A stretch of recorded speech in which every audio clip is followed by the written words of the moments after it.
few debates among Avatar. The Last Airbender fans inspire as much passion as the question of who reigns supreme among Earthbenders. Most fans immediately think of Toph Beifong, the prodigy who invented metal bending and trained the Avatar himself. Yet when it comes to raw, elemental mastery and the philosophical core of earthbending, another name stands firmly in the ground: King Bumi of Omashu. Bumi may not have Toph's youthful innovation or modern flair, but his feats, both physical and spiritual, embody the pure essence of what it means to be an earthbender. When comparing the two, a feat-by-feat breakdown shows that Bumi's strength, wisdom, and understanding of neutral Jing give him a slight but decisive edge. Toph's triumphs, the genius of innovation. Toph Beifong's introduction in Book 2, Earth, instantly reshaped what viewers thought possible within the series' bending system. Blind from birth yet guided by her seismic sense, she turned her disability into her greatest advantage. Her mastery of earthbending wasn't just about power, it was about perception.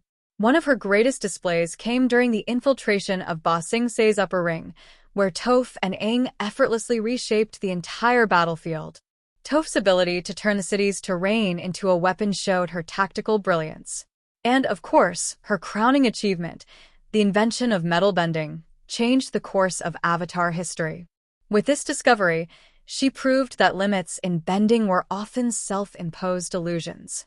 Yet, for all her genius, Toph's earthbending style leaned heavily on agility, adaptability, and precision, qualities that made her a revolutionary, but not necessarily the most powerful. Bumi's dominance, the philosophy of neutral Jing in action. King Bumi, Aang's childhood friend and the eccentric ruler of Omashu, is the embodiment of earthbending's core principles: patience, endurance, and overwhelming strength. Where Toph reshaped the art, Bumi personified its foundation. His most impressive feat came during the Day of Black Sun, when he liberated the entire city of Omashu single-handedly. Using neutral Jing, the art of waiting and striking only when the moment is right, Bumi seized his chance to reclaim his city after years of Fire Nation occupation. His attack wasn't chaotic or desperate. It was a carefully timed eruption of power that shifted the earth itself. He tore down buildings, hurled massive stone structures, and even dismantled the Fire Nation's oppressive symbols with astonishing ease. What makes this feat truly legendary is its scale. Bumi didn't just defeat a few opponents. He reshaped an entire city through bending alone, proving his connection to the element was as vast and immovable as the earth itself. The White Lotus and the Warrior King. Later, during the White Lotus liberation of Ba Sing Se, Bumi once again demonstrated his mastery.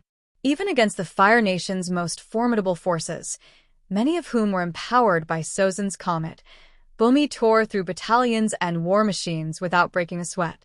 His bending was both devastating and elegant, a perfect blend of brute force and strategic clarity. In these moments, Bumi's earthbending transcended combat. It became philosophy in motion. Where Toph saw Earth as a medium to express herself, Bumi saw it as a reflection of the universe's balance, unyielding, deliberate, and patient. Experience versus innovation, the final verdict. Toph represents the future of earthbending, innovation, creativity, and independence. Her invention of metal bending reshaped entire nations and gave rise to a new era of bending diversity, influencing even the legend of Korra. But when the discussion turns to raw power and mastery of Earth itself, Bumi remains unmatched. With a century of experience, he embodies every aspect of the bending art: wisdom, timing, strength, and humor, all grounded in spiritual harmony. His physical might at an advanced age alone speaks to his lifelong connection to the element. Toph may have expanded earthbending's horizons, but Bumi defined its heart. Conclusion: the living mountain of Omashu. In the end, calling King Bumi the strongest earthbender doesn't diminish Toph's contributions. It simply acknowledges the different dimensions of their greatness. Toph was the innovator who broke the rules. Bumi was the philosopher warrior who was the rules. When we talk about the spirit of earthbending, resilience, patience, and unshakable will, it's Bumi who stands tallest. He isn't just the king of Omashu, he's the living embodiment of the earth itself, immovable, enduring, and wise beyond measure.